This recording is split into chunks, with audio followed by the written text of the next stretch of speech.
আমার পছন্দের একটা জিনিস বানিয়েছি, কি বলো তো? দাঁড়াও দেখাচ্ছি। গন্ধ পাচ্ছ? দাঁড়াও আর খেয়ে দেখো কেমন হয়েছে। রান্না করেছি দেখো, কি বলো তো? হ্যাঁ, বিরিয়ানি। খেয়ে দেখো কেমন হয়েছে, টেস্ট করে বলবে কেমন হয়েছে।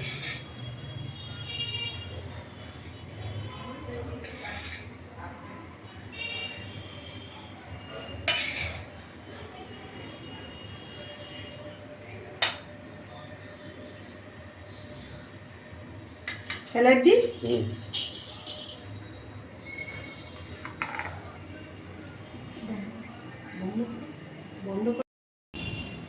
কেমন হয়েছে গো? ভালো হয়েছে। দোকান খুলে বলো।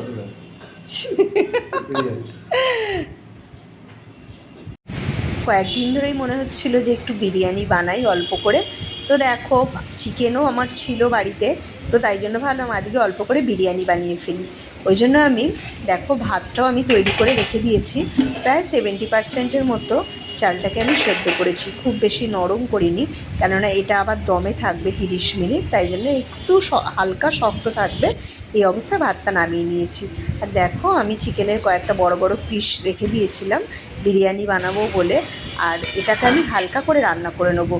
পেঁয়াজের যে বেরেস্তাটা তৈরি করেছিলাম, বেরেস্তাটা আমি তুলিনি, এটাতেই আমি মাংসটা হালকা করে রান্না করব। এর মধ্যে একটু বিরিয়ানি মশলা দিয়েছি, তারপরে একটু মেথা আতর আর আলুটাকেও হালকা সেদ্ধ করে রেখেছিলাম, আলুটাকেও এই গ্রেভির মধ্যে দিয়ে ভালো করে নাড়াচাড়া করে এটাকে একদম তৈরি করে রাখবো, যাতে বিরিয়ানিটা আমি দমে বসাতে পারি। আর দেখতেই পাচ্ছ কালারটা খুব সুন্দর এসছে। আমি এর মধ্যে একটু গুঁড়ো লঙ্কা দিয়েছি, যেমন নুন, হলুদ, আদা বাটা, রসুন বাটা সব কিছু দিয়ে একদম হালকা করে মাংসটা রান্না করে, আর একটু দেখো ওপর থেকে গুঁড়ো দুধও ছড়িয়ে দিচ্ছি। এরপর আমি ভাতটা দিয়ে দেবো, আর এটা আমি একটা লেয়ারেই বানাবো, লেয়ার বাই লেয়ার ওইভাবে তৈরি করব না, মানে খুব সহজে আর তাড়াতাড়ি যেন হয়ে যায় সেই জন্যে আমি এটা করেছিলাম। আর দেখো ভাতগুলো আমি ওই মাংস, আলু আর যে গ্রেভিটা ছিল তার উপরে দিয়ে দিলাম, আর ওপর থেকে একটু গুঁড়ো দুধও ছিল সেটাও দিয়ে দিলাম। একটু বিরিয়ানি মশলা ছড়াবো আর সামান্য মিঠা আতর দিয়ে আমি এটা দমে বসিয়ে দেবো। আমি একটু বিরিয়ানি মশলা ওই মাংসর ওপরেও দিয়ে দিয়েছিলাম, যাতে বেশ গন্ধটা ভালো ছাড়ে। তবে আমি এর ওপরে ঘি দিইনি, একটু সাদা তেলও ছড়িয়ে দিয়েছিলাম, কেননা রাইসগুলো একদম শুকনো হলে ভালো লাগবে না। তো দেখো আমি প্রায় 30 মিনিট দমে দেওয়ার পর এর ওপর থেকে একটু ঘি দিয়ে দিলাম, দিয়ে দেখো বিরিয়ানিটা আমার একটু স্ট্যান্ডিং টাইমে রেখে আমি এটা খুলে দিলাম। এবার দেখো বিরিয়ানিটা কেমন হয়েছে তোমাদের আমি দেখাচ্ছি। আর এই বিরিয়ানিটা না খুব চটজলদি হয়েও যায়, আর মাঝে মধ্যে খেতে ইচ্ছা গেলে এইভাবে আমি বানিয়ে ফেলি, খেতেও কিন্তু বেশ ভালো লাগে, খারাপ কিছু লাগে না, একদম ঘরোয়া বিরিয়ানি, আর খেলে শরীর খারাপও করে না। ওই জন্য আমি বাড়িতেই এই বিরিয়ানি এগুলো সব বানাবার চেষ্টা করি। তো দেখো খুব সহজভাবেই বানালাম।